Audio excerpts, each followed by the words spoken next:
여러분, 축구 선수를 꿈꾸고 계신가요? 혹시 국가대표 김신욱 선수의 인터뷰 영상을 보신 적 있나요? 거기에 이런 장면이 나옵니다. 그러면 지금 현재 봤을 때 한국 유소년 축구의 문제점이 뭐라고 생각해?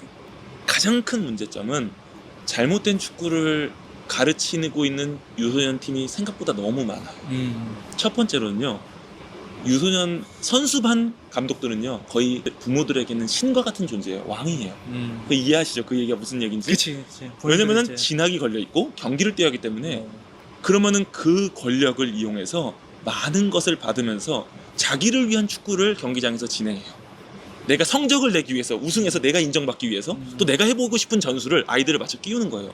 즉 선수 중심이 아니라 지도자 중심의 축구를 가르치는 거예요. 그건 교육이 아니거든요. 여러분들은 어떤 축구를 배우고 있나요? 저는 C급 지도자 자격증을 따기 위해 교육을 받으러 갔을 때 기대가 컸어요. 왜냐면 프로팀에 갔지만 오래 버티지 못했거든요. 그래서 내가 왜 못했을까? 어떻게 하면 축구를 잘할 수 있을까? 이런 것들을 배우고 싶었습니다. 특히 축구 선진국처럼 기술을 발전시키려면 이렇게 해야 한다. 이렇게 해야 세계 무대에서 살아남을 수 있다. 세계 무대에서 살아남고 있는 선수들은 이렇게 배우고 있다. 이런 강의를 기대했어요. 하지만 현실은 달랐습니다. 축구를 잘하는 방법이 아니라 훈련을 시키는 방법만 배웠습니다. 훈련 프로그램을 어떻게 만들고 강도를 조절하고 마지막에 경기를 넣는 방법 같은 것들. 결국 지도자가 선수들에게 해주는 피드백도 자기 경험에 의존할 수밖에 없습니다.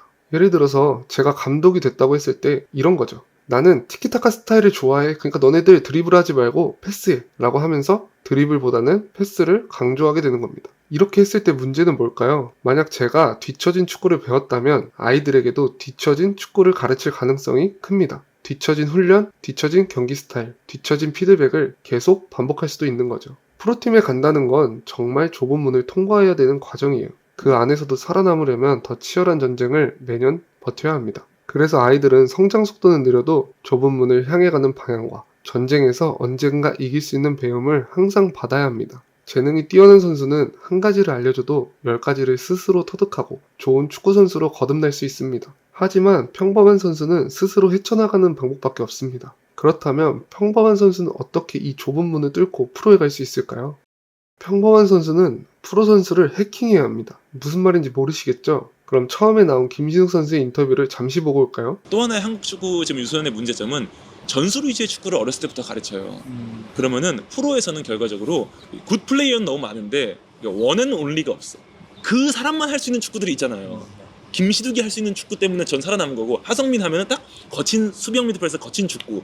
그렇죠. 하대성 하면은 창의적인 공격형 미드. 근데 요즘은 모든 게 완벽하게 돌아가게 가르치잖아요. 어렸을 때부터. 맞아. 그 선수가 프로에 갔을 때는 거기는 모두 잘하는 선수들밖에 없거든. 특색이 있는 하나가 있어야 돼. 그게 예전보다는 확실히 부족하지. 프로에서 살아남으려면 본인만의 특색이 있어야 합니다. 특색이 없으면 프로팀에 가지도 못하고 운 좋게 들어간다고 해도 금방 방출됩니다. 그래서 평범한 선수라면 프로팀에서 살아남고 있는 선수의 능력을 해킹해야 합니다. 뭔 소린가 싶으셔도 조금만 더 들어보세요. 내용은 기대하셔도 좋습니다. 이해를 돕기 위해 잠시 국가대표 박진섭 선수의 인터뷰를 보고 오실게요. 제가 대학교 때는 나름 수비형 미드필더도 보고 공격형 미드필더도 왔다 갔다 하면서 보긴 했었는데 저를 객관적으로 많이 보려고 노력을 했었어요. 내가 대학 무대에서 끝나는 게 아니라 나는 프로에 가서 경쟁을 해야 되고 프로에서 살아남으려면 내가 어떤 식으로의 축구를 해야 프로에서 경쟁력이 있을까라고 스스로 항상 고민을 많이 했었어요. 프로팀에 가고 싶다 보니까 K리그를 워낙 많이 봤었거든요. 근데 이제 수비형 미드필더에 이제 피지컬적으로 조금 다부지고 그런 선수들이 많지는 않은 거예요.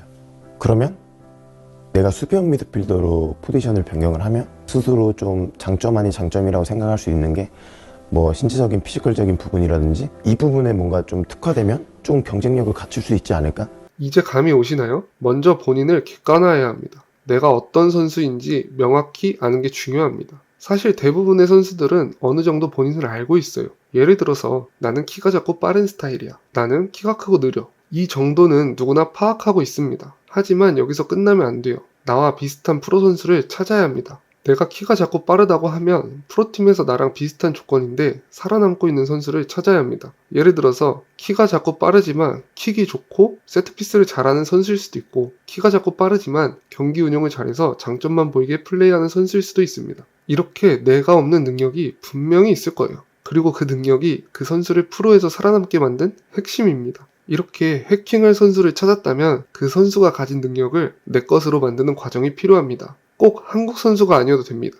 해외에는 더 개성 있는 선수들이 많으니까요. 축구는 공부처럼 수학 점수 10점 올려야지 이런 게 없어요. 실력이 수치로 나오는 게 아니기 때문에 프로에서 이미 검증된 선수를 해킹하는 게 축구 선수가 되는 가장 빠른 방법입니다. 마지막으로 평범한 선수가 프로팀에 가는 방법을 정리해 볼까요? 먼저 본인을 객관화한다. 나와 비슷한 프로 선수를 찾아야 한다. 그 선수의 특색을 내 것으로 만들어야 한다. 만약 본인이 평범한 선수라면 내가 어떤 능력을 가져야 프로에 갈 수 있을까? 이 고민부터 시작하세요. 그리고 본인에게 맞는 롤모델을 찾고 그 스타일을 해킹해보세요. 모든 일이 그렇듯 성장의 마지막 한 단계는 본인이 직접 해내야 합니다. 이 영상을 보시는 여러분이 자신만의 축구를 찾아가면서 멋진 선수로 성장하시길 바랍니다. 이 영상은 지도자를 비난하기 위해 만든 영상은 아닙니다. 공부를 하면서 아이들을 가르치시는 분들도 많으실 거라고 생각해요. 그리고 경험을 토대로 가르쳐서 국가대표가 생기고 프로팀에 입단하는 선수들이 생길 수도 있습니다. 하지만 그 분들도 엄청나게 많은 시행착오들이 존재합니다.